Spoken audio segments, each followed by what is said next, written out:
శ్రీ గణేశాయ నమః, శ్రీ సరస్వత్యై నమః, శ్రీ గురుభ్యో నమః. భక్తులారా, సత్సంగంలో భాగంగా ఇప్పుడు మనం భాగవతం నుండి కొంత భాగం పారాయణ చేసుకుందాం. నిన్నటి వరకు 8 స్కందాలు పూర్తి చేసాం. 9వ స్కందాన్ని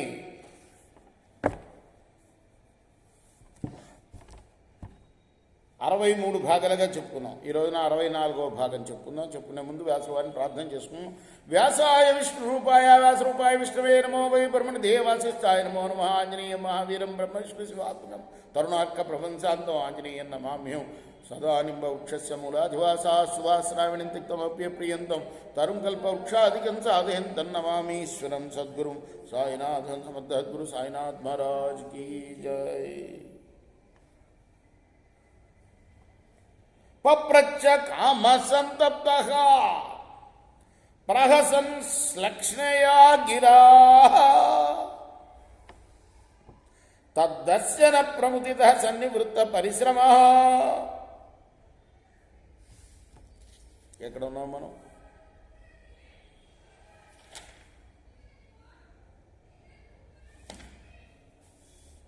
శకుంతల దుష్యంతుల కథ దగ్గరికి వచ్చాం కదా. ఆమెను చూసినంతనే మహారాజు ముగ్ధుడైపోయాడు. ఎవరిని చూడంగానే? శకుంతలను. వ్యక్తం రాజన్యతనయాం వేద్మ్యం త్వాం సుమధ్యమా నహి చేత పౌరవాణాం అధర్మే రమతే క్వచిత్.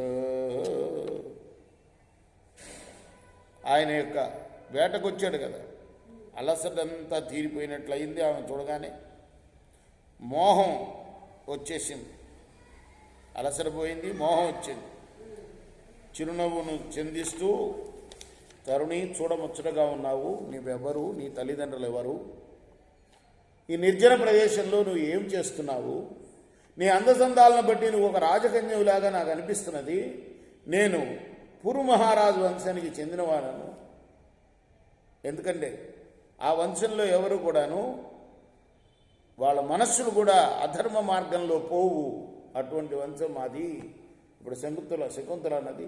శకుంతల ఉవాచ విశ్వామిత్రాత్మ జైవాహం చక్తా మేనకయావనే వేదైతద్ భగవాన్ కన్వో వీరకిం కరవామతే. మహావీర, మీరు అనుకున్నట్లు నేను క్షత్రియ కన్యనే. మా తండ్రి విశ్వామిత్రుడు, తల్లి అయిన మేనక నన్ను ఇక్కడ విడిచిపెట్టి వెళ్ళిపోయింది. ఈ నా జన్మ వృత్తాంతం కర్మ మహర్షియే చెప్పాడు. ఆయనే సాక్ష్యం ఈ వృత్తాంతాన్ని. నేను ఆయన పర్యవేక్షణలో పెరిగాను. మిమ్మల్ని ఎలా సేవించాలి నేను అంటూ సుఖాసీనులు అవ్వండి, మా ఆతిథ్యం స్వీకరించండి.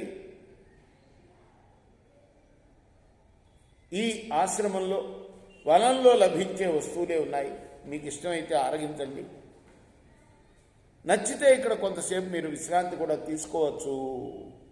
విశ్వామిత్రాత్మ జైవాహం త్వక్తా మేనకయావనే వేదైతద్ భగవాన్ కన్వో విరకిం కరవామతే అశ్వతాం హరవిందాక్ష గుహ్యతామర్కణం జరా భుజతాం సంతి నీవారా ఉష్యతాం ఎదురోచదే ఓ అరవిందాక్ష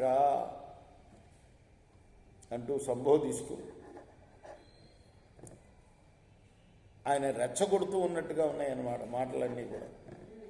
అప్పుడు దుష్యంతుడు అన్నాడు, ఔపపన్నమిదం శుభ్రూజాతాయా కుశికాన్వయే స్వయం హి వృణతే రాజ్ఞాం కన్యకా సదృశం వరం ఓం ఇత్యుక్తే యథా ధర్మం ఉపయేమే శకుంతలా గాంధర్వ విధినా రాజా దేశకాలా విధానవిత్.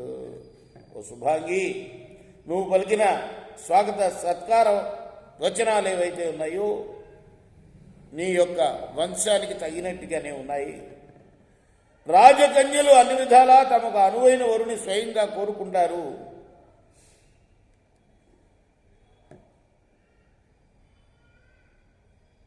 అని అంటూ ఉండగానే అనేసిందిరా. ఎవరు? శకుంతల. ఒక్క శ్లోకంలోనే చెప్పేస్తాడు వ్యాసుల వారు చెప్పాలంటే. వెంటనే గాంధర్వ వివాహం చేసేసుకున్నాట. ఎంత కథ అయిపోయింది. అఘో అమోఘ వీర్యో రాజర్షిర్మహిష్యాం వీర్యమాదతే సోభూతే సుబ్రహ్మ్యాత కాలేన సుతసా సుతం.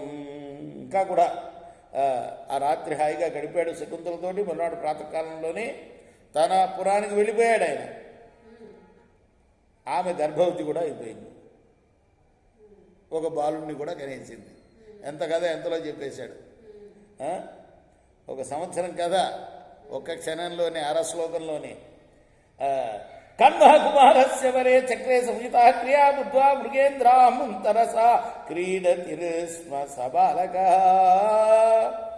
ఇక ఆ బాలుడికి కన్వ మహర్షి ఆశ్రమంలోనే జాతకర్మాది సంస్కారాలు చేశాడు. చిన్నతనం నుండే అద్భుతమైన బలపరాక్రమాలతో సద్గుణాలతో వర్ధిల్లసాగాడు ఆ బాలుడు. ఆ బాలవీరుడు సింహాలను అవలీలుగా బంధిస్తూ వాటితో ఆడుకుంటున్నాడు. చిన్నప్పుడు ఉండేది కథ, ఏదో ఒక క్లాస్లో తెలుగు వాచకం. తందురత్యయ విక్రాంతం ఆదాయ ప్రమదోత్తమ హరేరంశాంశ సంభూతం భర్తురంతికమాగమత్ యదాన జగృహే రాజా భార్యాపుత్రావనిందితౌ శృణ్వతాన్ సర్వభూతానాం కే భాగా అశరీరిని. దైవాంశ సంభూతుడు బహుపరాక్రమశాలి అయిన తమ కుమారుణ్ణి తీసుకొని శకుంతల తన భర్త అయిన దుష్యంతుడి దగ్గరికి వెళ్ళింది. మహారాజు ఆమెలో ఏ దోషం లేకపోయినా ఆమోదించలా. ఆమెని భార్యగా ఆమోదించలా, ఆ పిల్లవాడిని కొడుకుగా ఆమోదించలా. ఎందుకంటే సాక్షులు లేరు కదా, గాంధర్వ వివాహంగా జరిగింది.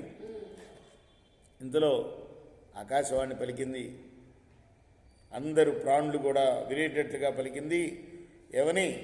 మాతాభ్రస్త్రా పితు పుత్రో ఏన జాతః సయేవ సహ భరస్వపుత్రం దుష్యంతామావమంస్థా శకుంతలా రేతోధా పుత్రో నయతి నరదేవ యమక్షయా తం చాస్య ధాత గర్భస్య సత్యం ఆహ శకుంతలా. దుష్యంత మహారాజా సంతాన ప్రాప్తి విషయంలో తల్లి కొలిమివత్తి లాంటిది. కానీ ముఖ్య కారకుడు ఎవరయ్యా అంటే తండ్రే సుమా. తల్లిదండ్రుల సుఖస్పర్శ చేతనే సంతానం ఉద్భవిస్తుంది. తండ్రే పుత్రుని రూపంలో జన్మిస్తాడు. ఈ బాలుడు నీ వల్ల కలిగిన వాడే కనుక శకుంతలను అవమానపాలు చేయక ఆమెను ధర్మపత్నిగా, ఈ బాలుణ్ణి కుమారుడిగా స్వీకరించు. పుత్రుడు వంశోద్ధారకుడు, అతడు తన తండ్రిని నరక బాధ నుండి రక్షిస్తాడు సుమా. ఈ బాలుని జనకుడవు నీవే. శకుంతల పలికేది అక్షరాల సత్యం. అప్పుడు దుష్యంతుడు ఆ భరతుని ఆమెను భార్యగా, భరతుని పుత్రికగా స్వీకరించాడు. పితర్యుపరితే స్వపి చక్రవర్తి మహాయశ మహిమా ధీయతే తస్యా హరేరంశ భువో భువి. పరీక్ష మహారాజా సుఖేకి చెప్తున్నాడు, తండ్రి అయిన దుష్యంతుడు మరణించిన తర్వాత చక్రవర్తి అయిన భరతుడు తన చక్కని పరిపాలన వల్ల ఎంతో వాసికెక్కాడు. భూమండలంలో దైవాంశ సంభూతుడిగా, మహిమాన్వితుడిగా ఎంతో కీర్తిని పొందాడు. కృష్ణార్పణమస్తు. సాయి కృష్ణార్పణమస్తు. రేపు మనం మిగతా భాగం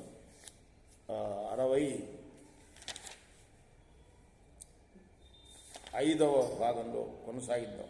కృష్ణార్పణమస్తు. శ్రీ సచ్చిదానంద సద్గురు సాయినాథ్ మహారాజ్ కీ జై.